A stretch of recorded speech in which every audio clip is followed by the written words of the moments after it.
საპარლამენტო უმრავლესობის წარმომადგენლები ბათუმში ორდღიან გასვლით სხდომებს მართავენ. სხდომები პრეზიდენტ სააკაშვილის მონაწილეობით იმართება.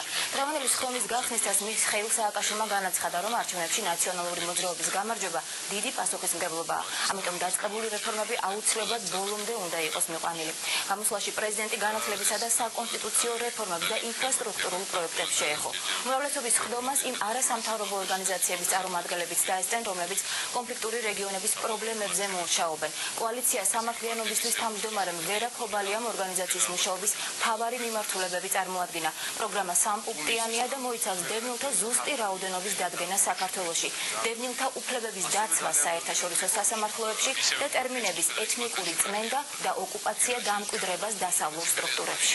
ასევე სპარსეთში კარგი ფრთხე არ დაყრია, როგორც ერთი მხრივ მოსალოცად გვაქვს საქმე, მაგრამ ეს ძალიან არ გამიხარდებოდა, არ შეფრთხილდებოდი, იმიტომ რომ ეს არის პასუხისმგებლობის ძალიან დიდი მძიმეთვირთი, ძალიან თულ პერიოდში რეგიონისთვის და რა თქმა უნდა ჩვენი ქვეყნისთვის, რომლის ტერიტორიის 20% არის ოკუპირებული, თავზე ხელაღებული ბრუტალური, ცფიერი მონღოლოიდური ტიპის პოლიტიკური ძალის მიერ და ქვეყნის ხელმძღვანელობის მიერ და ასევე იმ პირობებში, როცა რა თქმა უნდა ეკონომიკა რეგიონში, სოფლიოში არ არის ყველაზე უკეთეს ფორმაში, სოფლიოში არის მძიმე ეკონომიკური კრიზისი. კარგი ამ არჩევნებზე რაც მოხდა გარდა იმისა, რომ ჩვენ გავიმარჯვეთ, არის ის, რომ მარგინალებს და საქართველოს დამონების, ხელახალ დამონების სურვილებს ჩვენმა ხალხმა გასცა ძალიან კარგი პასუხი. მეორე კარგი რამე რაც მოხდა არის ის, რომ მეორე მესამე ადგილებზე გასულმა და სხვა ადგილებზე გასულმა პარტიების აბსოლუტურ უმრავლესობამ აღიარა არჩევნების შედეგები. ეს არის ძალიან მნიშვნელოვანი. და პირველად მოხდა ცივილიზებული საარჩევნო კამპანიის ჩატარება.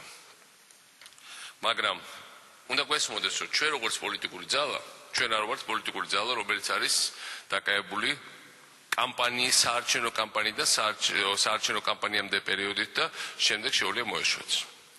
ჩვენ ნაციონალური მოძრაობა ვართ მუდმივ კამპანიაში საქართველოს დიდი აღშენებლობისთვის.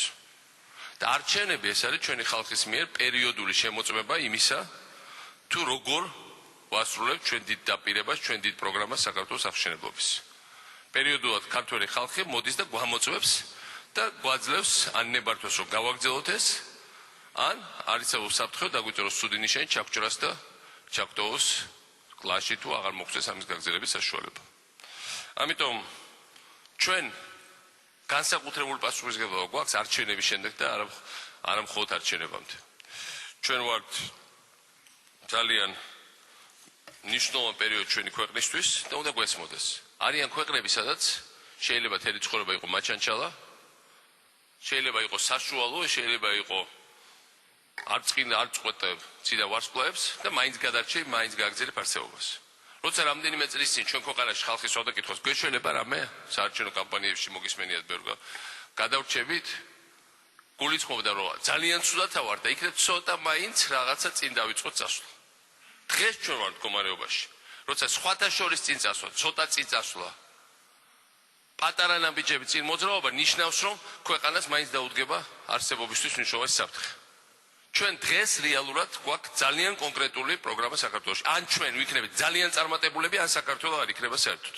პარალელს უკეთებდნენ აფხაზეთს და კოსოვოს და მე მგონი ჩვენ კარგად გვესმის, რომ არანაირი პარალელი აქ არ არსებობს, რომ აფხაზეთში მოხდა ეთნიკური წმენდა აფხაზეთის და რუსების მიერ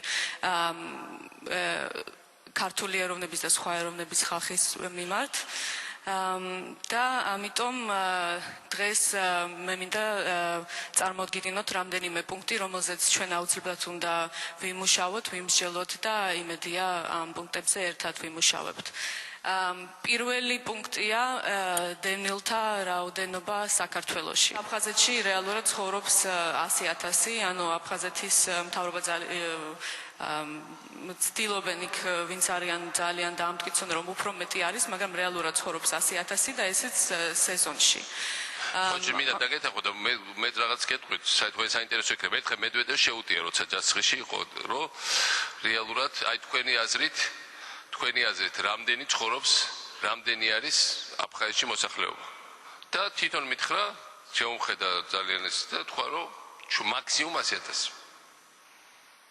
ასე რომ მათაც იციან ეს არ არის ხა იქ თვითონ აფხაზებს უბრალოდ სეპარატისტებს რაღაცას უნდა რომ გაბეროს ციფრები რეალურად ეს არის რაც არის და თან გათვალისწინებთ იმისა რომ 100 კილომეტრი არის პრაქტიკულად ცარიელი ტერიტორიის კონცენტრირებულად სოხუმში და ზემოთ ჩილოეთისკენ